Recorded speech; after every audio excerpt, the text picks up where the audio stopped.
दोस्तों नमस्कार। हम इस वक्त मुजफ्फरनगर के मीरापुर के ककरोली गांव में हैं और इसी गांव में पूर्व मुख्यमंत्री अखिलेश यादव की जनसभा आज होनी थी। अखिलेश यादव का हेलीकॉप्टर यहां पर नहीं उतर सका। यहां पर नेताओं ने मंच से घोषणा की। मुजफ्फरनगर के सांसद हरेंद्र मलिक भाषण दे रहे थे, तभी कादिर राणा ने आकर उनके कान में बताया कि अखिलेश जी का हेलीकॉप्टर नहीं उड़ सका और वो यहाँ नहीं आ रहे हैं। तो मंच से घोषणा की हरेंद्र मलिक ने कि अखिलेश यादव जी का रोड शो होगा 18 तारीख को और उनका हेलीकॉप्टर प्रशासनिक मशीनरी ने नहीं उड़ने दिया। हिंडन एयरपोर्ट से गाजियाबाद में वो इंतजार करते रहे, ये यहाँ पे घोषणा की गई। अब कादिर राणा ने भी यही कहा अपने संक्षिप्त से भाषण में कि भले ही अखिलेश यादव हेलीकॉप्टर से नहीं आ सके, लेकिन वो 4 पहिया गाड़ी से आएंगे जरूर और उनका रोड शो निकलेगा। और उन्होंने ये भी कहा शेर कभी हारता नहीं है, इस तरह से भी उन्होंने कहा। बहुत संक्षिप्त बोले वो। और उसके पहले उनकी बेटी ने लंबा भाषण दिया। सुंबुल राणा भी बहुत छोटा बोली। राजेश भाई साहब, वरिष्ठ पत्रकार राजेश शर्मा जी हमारे साथ ग्राउंड पे मौजूद हैं। इन्होंने आज पूरे दिन भर इस रैली को कवर किया है। किस नजरिए से देख रहे हैं इसको आप? क्या ये रियल में सरकार की कॉन्स्पिरेसी है? हालांकि हमारे आपके पास अभी तक ऑथेंटिक सरकारी पक्ष नहीं है, जिलाधिकारी का पक्ष नहीं है मुजफ्फरनगर के। हम जैसे ये वीडियो कंप्लीट होगा तो जानने की कोशिश करेंगे कि प्रशासन ने क्या तर्क दिया है कि क्यों उनका हेलीकॉप्टर लैंड नहीं कर सका। अभी एक तरफा पक्ष हमारे पास है, उन्होंने कहा कि भाई मशीनरी ने नहीं उतरने दिया, सरकार ने नहीं उतरने दिया और इसका जवाब देगी जनता। तो एक तो सवाल ये कि क्या मशीनरी ने हेलीकॉप्टर नहीं उतरने दिया तो इसका क्या इम्पैक्ट होगा? क्या इमोशनल कार्ड है ये?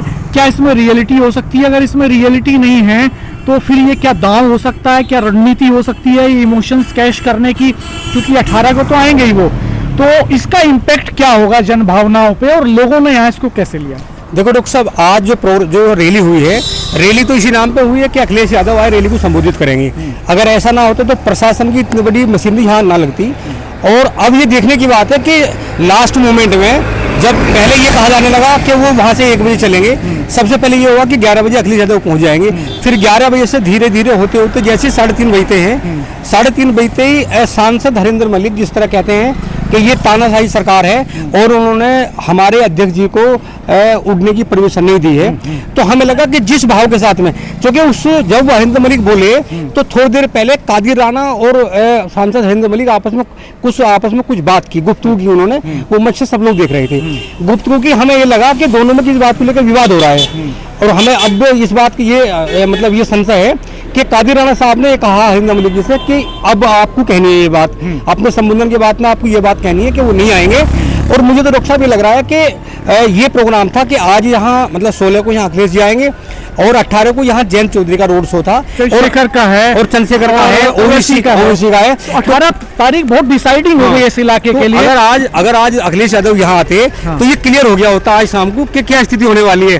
पर लेकिन अब संशय की स्थिति है। ये जरूर सोचा होगा अखिलेश यादव ने कि अगर आज चला जाऊंगा तो चूंकि 3 बड़े लीडर 18 तारीख को वहां होंगे मीरापुर में, वो माहौल चेंज कर सकते हैं। और चूंकि वो खिलाड़ी हैं सियासत के बड़े, वही मुख्यमंत्री रहे हैं, उन्हें लगा कि 18 को रोड शो होगा।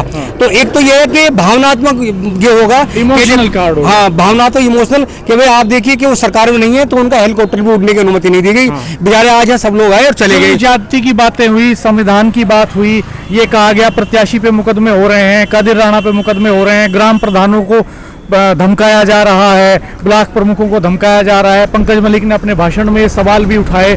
तो ये संभव है अगर रियल में सरकारी मशीनरी ने रोका है और इस मंशा से रोका है कि वो यहाँ सभा को संबोधित न कर सके, तो वो घोर अलोकतांत्रिक है।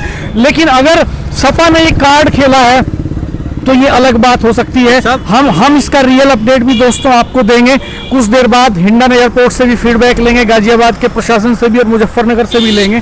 जी, मुझे डॉक्टर साहब ये लगा कि हाँ, ये तो बात है, जिस तरह रैली में बेशुमार भीड़ आई, तो जो अब से 3 दिन पहले हम लोग लगातार एनालिसिस कर रहे थे और बहुत सारे लोग एनालिसिस कर रहे थे कि भाई अभी तक जो है कि जाहिद हुसैन के पक्ष में बड़ी संख्या है, शाहनजर का भी अपना बड़ा वजूद है और सुंबुल राणा का। लेकिन जिस तरह एकाएक आज हमने भीड़ को देखा और जो जलवा देखा, लोगों ने जिस तरह कहा कि भाई सुंबुल राणा के पक्ष में जो भीड़ आई, भीड़ से आज ये लगा कि कहीं ना कहीं अब फाइट 2 के बीच में होगी।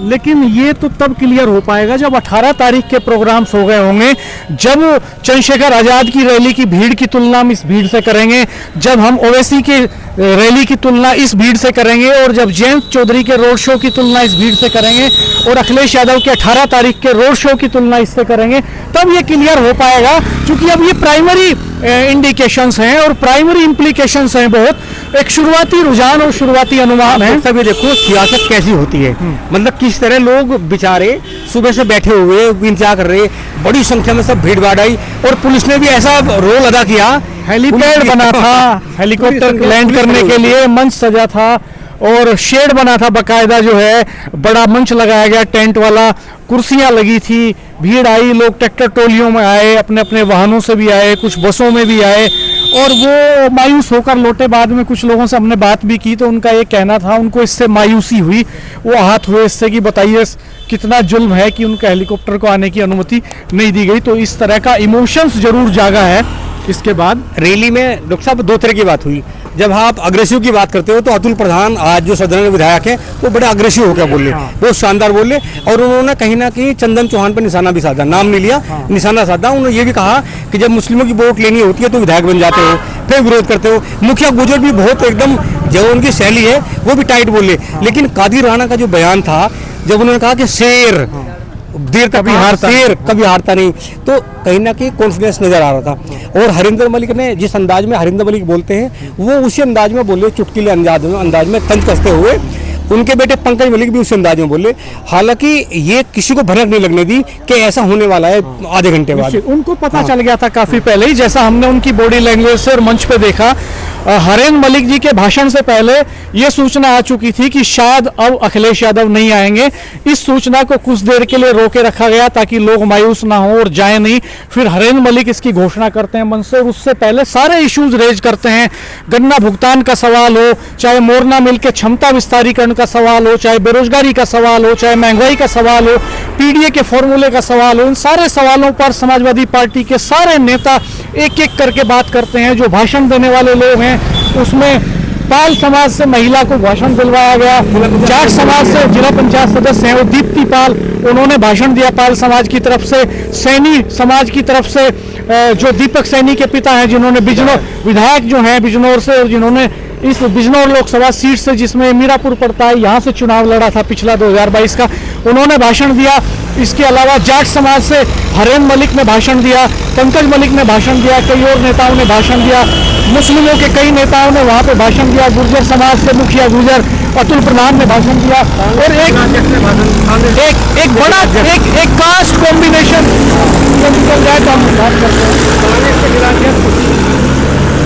एक कास्ट कॉम्बिनेशन बनाने की कोशिश की गई।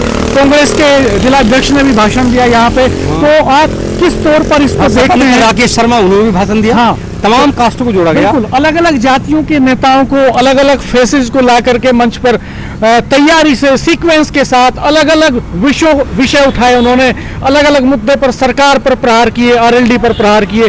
तो आप चैनल देखते रहिए, दिन भर में बहुत सारे अपडेट्स दिए हमने, बहुत सारे वीडियो दिए हैं। आप चैनल को सब्सक्राइब कीजिएगा, बेल आइकन प्रेस कर दीजिएगा, नोटिफिकेशंस ऑल कर दीजिएगा, और कमेंट बॉक्स में अपनी राय जरूर जाहिर कीजिएगा कि इस अखिलेश यादव के हेलीकॉप्टर के लैंड न करने के पीछे क्या वजह हो सकती है, आप क्या मानते हैं, और इसका फायदा नुकसान किसको होने जा रहा है। हम 18 तारीख के सारे नेताओं के रोड शो और रैलियां भी कवर करेंगे। ये रोक करने की बात है। हाँ, क्योंकि ये अगर क्या जानबूझ के प्रशासन ने रोका है उन्हें या कोई उनकी रणनीति का हिस्सा है, इस पे तमाम साथियों से रिक्वेस्ट भी है कि आप कमेंट जरूर लिखिए, क्योंकि आपको हमसे ज़्यादा पता है और आप ग्राउंड की हमें बात भी करते हो लगातार। क्योंकि 28 तारीख को रोड शो भी है, उस पर भी लगातार आपको अपडेट देंगे और तमाम उन नेताओं को दिखाएंगे कौन क्या बोला, और तमाम जो धरातल के लोग हैं उनकी बात आप तक पहुँचाएंगे। और स्वभाव के विपरीत आज हम लोगों को थोड़ा एग्रेसिव तरीके से लाउडली बोलना पड़ा, लाउडली कहेंगे, क्योंकि यहाँ शोर बहुत था, ट्रैफिक चल रहा था, भीड़ थी। तो बने रहिएगा हमारे साथ, हम लगातार आपको रियल अपडेट्स देंगे। धन्यवाद, नमस्कार।